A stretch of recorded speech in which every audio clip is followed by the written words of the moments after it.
Erev Tisha B'Av, Parashat Dvarim. La paracha nous parle au début de la paracha. Et là, Dvarim, cher Diber Moshe, les Tochachot que Moshe Rabbeinu il a donné au Klal Israël par rapport à toutes les avérotes, tout ce qu'on a pu passer dans le Midbar. On va dire dans les kinotes. Eskra Elokim veyeimaya, biroti kol ir al tilat. Quand je vais voir, je me rappelle, quand je vois le Beth Amikdash, qu'est-ce qu'il en reste?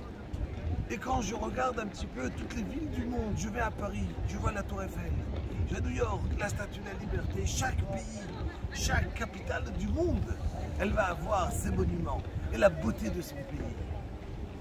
Biroti kol ir al tila benuya vayira Elokim mushpelet ad sheyol tartia.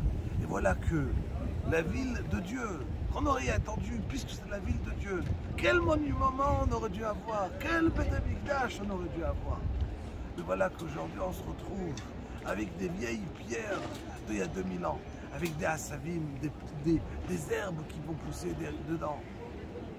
Vira Elokim, Mushpelet, elle est rabaissée, Ad Sheol Tartia, jusqu'à la pire des abîmes. Et ça, c'est aujourd'hui. Mais nous dit David Ameler, qu'est-ce qu'il peut se passer avant? Qu'est-ce qui se passait avant quand le Beth Amikdash était construit? On le dit chaque lundi dans le Mizmor du jour. Shir Mizmor Lifnei Korach. Gadol Hashem Moul Almot. Kadosh Baruch Hu, il est grand. Bir Elokeinu Ha'Kodesh. On voyait la grandeur d'Akadosh Baruch Hu au Beth Amikdash. Yefenof Mesos Kol Haaretz. La plus belle ville du monde, c'est Yerushalayim. Mesos Kol Haaretz, Har Tzion, Aketei Tzafon, Kiryat Mel Rav. Combien de milliers, de millions de personnes devaient habiter ici à Yerushalayim et arriver ici pendant la Chagim, l'Aliyah, la Regel, Kiryat Mel Rav. Elokim, Barmenotea, Dodal Mizgav. Voici que dans le monde entier, quand les rois y passaient par ici, ils arrivaient, ils regardaient un petit peu qu'est-ce qui se passait ici à Yerushalayim. Et ils arrivaient, ils commençaient à être étonnés, à être surpris. Ils commençaient à trembler. Ils ressemblaient à une femme qui était sur le point d'accoucher en train de trembler.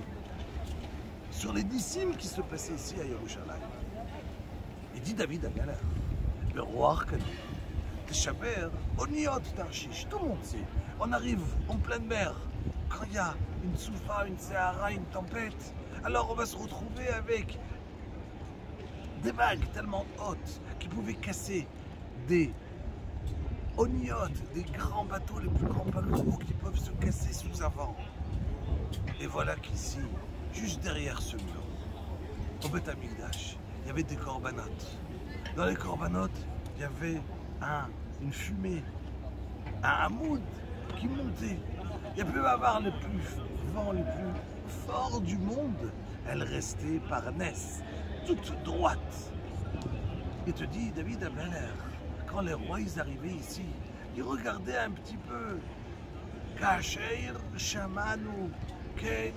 Tout ce qu'on a entendu, on le voyait. Bir Elokeinu.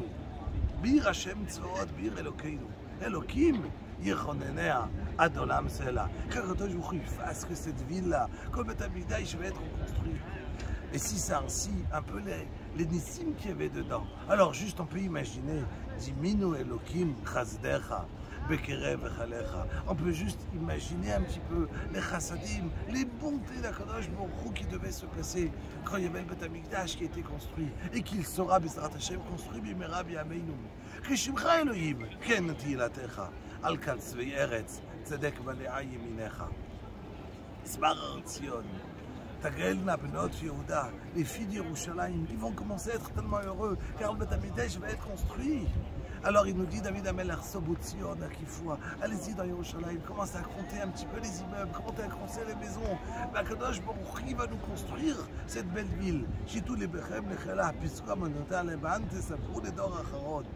Et qu'on va être là et on va être Mahamine dans cette belle ville. Alors, Bémet, on va en arriver là, ce Tisha B'Av, avec l'appel de ce Beit HaMikdash qui n'est pas encore construit. Mais on le sait très très bien que Kol HaMitabel al Yerushalayim Zoche Veroe B'Simchata, tout celui qui va être mitabel, qui va s'endeuiller sur Yerushalayim. Alors, il a le mérite de voir sa simcha, la reconstruction d'Yerushalayim. Il n'y a pas écrit Izke ve'ire il verra l'ukuvar zoche. Comment une personne est capable de pleurer après 2000 ans sur quelque chose qu'on a perdu? C'est que quelqu'un qui a compris qu'en vérité, il n'y a pas 2000 ans. C'est aujourd'hui qu'on l'a perdu. C'est aujourd'hui. Quand Napoléon il était arrivé une fois dans une choule chez les Juifs, il était rentré, il a vu un Beit HaKnesset, il est rentré pendant Tisha B'Av. Napoléon a dit, mais qu'est-ce qui se passe? Qu'est-ce qui s'est passé? On lui a expliqué, il y a le Beit HaMikdash qui a été détruit. Napoléon, il a demandé, il y a combien de temps? Il y a 10 ans, il y a 15 ans. Il dit, mais non, il y a plus de 1500, 1700 ans. Il a dit, un peuple qui est capable de pleurer 1700 années plus tard sur une maison, sur un Beit HaMikdash, c'est un peuple qui est vivant. Alors effectivement, Am Israël, il est vivant. C'est ça qu'on crie toujours, Am Israël Chai. Puisque Am Israël, il est vivant, alors on peut crier, pleurer et demander à Kadosh Baruch Hu, Tibane, Kol Beit HaMikdash, Ibane Bimera Biyameinu. Kadosh Baruch Hu, il va amener le Mashiach Tzidkeinu, Bimera Biyameinu. Shabbat Shalom.